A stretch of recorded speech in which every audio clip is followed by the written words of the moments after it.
What if everything you believed about this family was built on silence?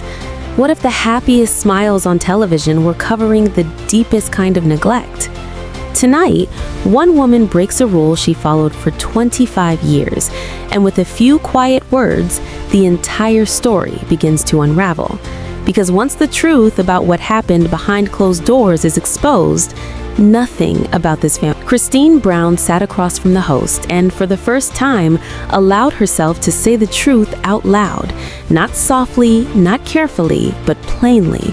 And once the words left her mouth, there was no way to put them back, because those words carried 25 years of silence, weight, and survival. She describes a marriage that never felt alive, a relationship that functioned on routine, obligation, and endurance rather than warmth or connection. And in that instant, the image viewers had believed in for more than a decade began to crack. Because this was not a small confession, it was a structural collapse. If Christine, the woman who had once defended plural marriage with a smile and unwavering faith, could admit that her most private life felt empty, then everything about the Brown family story had to be re-examined. The laughter, the unity, the spiritual language, it all suddenly felt like a performance built on something fragile and unresolved. Christine explained that from the very beginning, something was wrong, though she did not have the words for it then. She met Cody when she was young, idealistic, raised to believe sacrifice was love and patience was virtue. She watched him marry other women and convinced herself that joining this family was her calling, her purpose, her reward for faith and devotion. When she entered the marriage, she brought innocence, trust, and hope. She believed intimacy would be a bonding experience, a moment of tenderness and affirmation. Instead, it became her first lesson in disappointment, one that would repeat itself in different forms for decades. She moved into a shared living space where privacy barely existed, where walls were thin and truth seeped through whether she wanted it to or not. She could hear evidence of joy, connection, and ease that did not exist in her own space. And slowly, painfully, she realized she was not imagining the distance. It was real and persistent. She tried to fix it the only way she knew how, by giving more, by asking less, by shrinking her expectations. Because she believed if she could just be better, more agreeable, more accommodating, love would eventually arrive. But years passed and nothing changed. Intimacy did not grow warmer, it grew mechanical, predictable, disconnected. And Christine learned to treat it as something to get through rather than something to look forward to. She told herself this was normal, this was marriage, this was faith demanding humility and endurance. But deep down, she felt unseen and unwanted, even as she continued to perform the role expected of her. She raised children largely on her own, managed a household, provided emotional stability, and kept smiling for the cameras, because that was what loyalty looked like in this system, and the cost of questioning it felt too high. Over time, the imbalance became impossible to ignore because everything flowed one way. Effort, service, accommodation, and emotional labor flowed from her, while affection, attention, and care flowed elsewhere. And still, she stayed, because leaving felt like failure, not just of marriage, but of belief. She watched as new dynamics entered the family and saw with her own eyes what genuine excitement and priority looked like. And that comparison shattered any remaining illusions because it proved what she had lived without was not inevitable or imagined, it was chosen accents. And that realization quietly but permanently altered how she saw her life. She began to understand that love was not supposed to feel like begging, and partnership was not supposed to feel lonely. Yet when she tried to voice her needs, they were minimized, reframed, or dismissed, until she reached the point where she asked the question that ended everything, whether there was any future for real intimacy and connection. And when the answer came back cold and final, she understood that staying would mean accepting a half-life where her needs never mattered. And so when Christine finally spoke publicly, she did not just share pain, she provided clarity, She connected the dots for viewers who had sensed something was off but could not articulate it. And as her story unfolded, the exhaustion, the sadness, the gradual withdrawal suddenly made sense. This was not drama for television. It was the long, slow erosion of a woman who had given everything to a structure that was never designed to give back. And once that truth was spoken, the silence that had protected the system for years collapsed. Because silence only benefits those in power, and Christine was done protecting a narrative that had cost her so much. And in telling her story, she shifted the entire conversation from blame and jealousy to accountability and neglect, and that shift was irreversible. As Christine continued telling her story, the deeper truth became impossible to ignore. Because this was never about one moment or one argument, it was about a pattern that repeated itself quietly, year after year, a pattern where her needs were consistently placed last and eventually erased entirely. And the more she reflected, the clearer it became that intimacy was only the most visible symptom of a much larger problem, one that touched every corner of her life.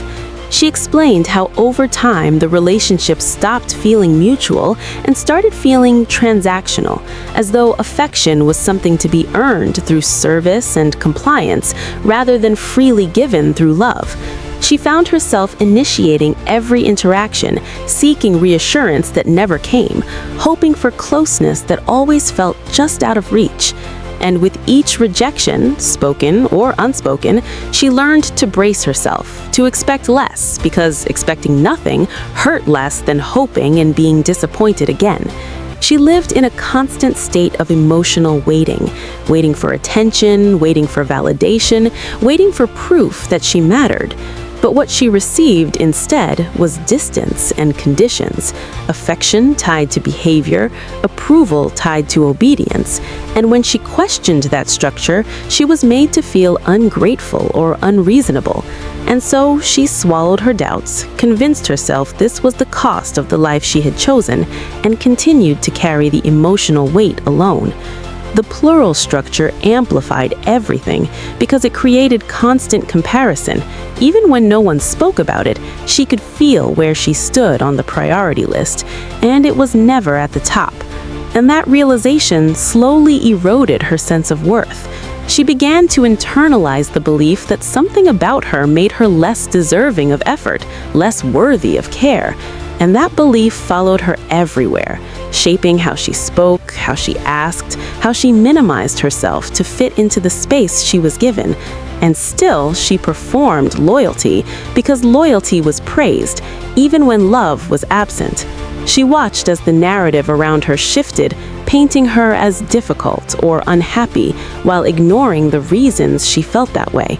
And over time, she grew tired of defending a situation that was draining her spirit. The turning point did not arrive suddenly.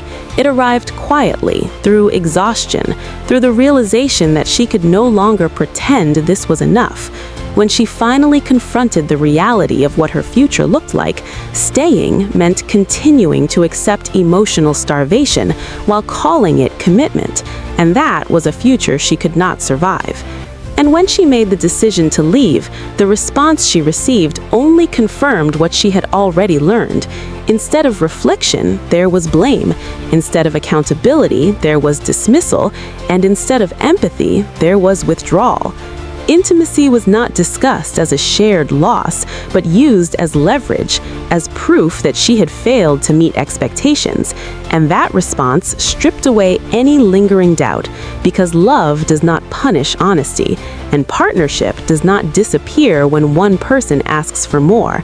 The aftermath revealed even more, because once she stepped outside the system, she could finally see it clearly, how control had been disguised as leadership. How sacrifice had been framed as virtue, and how silence had been enforced as respect, when in reality it served to protect imbalance. And as Christine rebuilt her life, she experienced something she had never known: ease, affection that did not require negotiation, attention that did not have to be requested, and care that felt natural rather than conditional.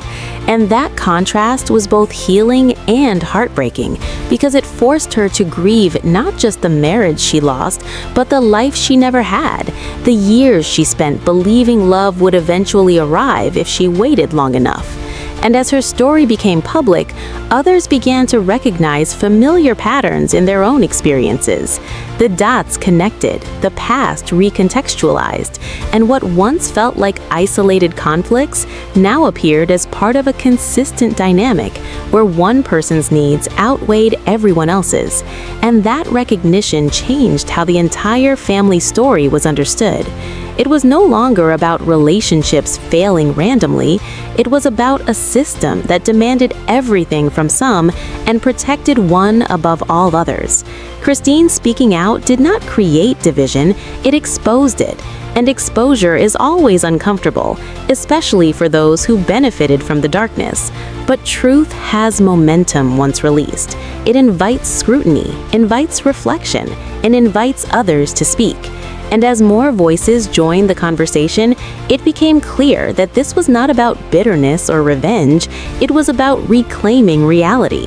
Christine was no longer willing to shrink herself to preserve someone else's image. She was no longer willing to carry shame that did not belong to her.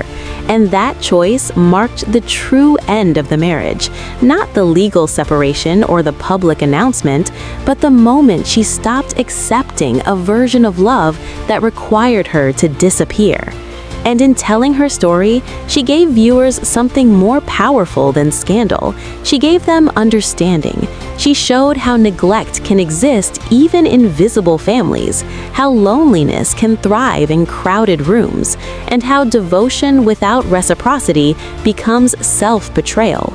And that lesson lingered long after the episode ended, because it challenged the audience to reconsider what love should look like, what partnership requires, and how often people are asked to endure less than they deserve in the name of loyalty and faith. Christine did not just walk away from a marriage, she walked toward herself, and that journey redefined the entire narrative, leaving behind a truth that could no longer be ignored. In the end, this was never about scandal or shock, it was about truth. Christine did not destroy a family, she revealed what silence had been hiding for decades. And once that truth was spoken, there was no rebuilding the illusion, only moving forward with clarity, freedom, and the understanding that real love never requires you to disappear.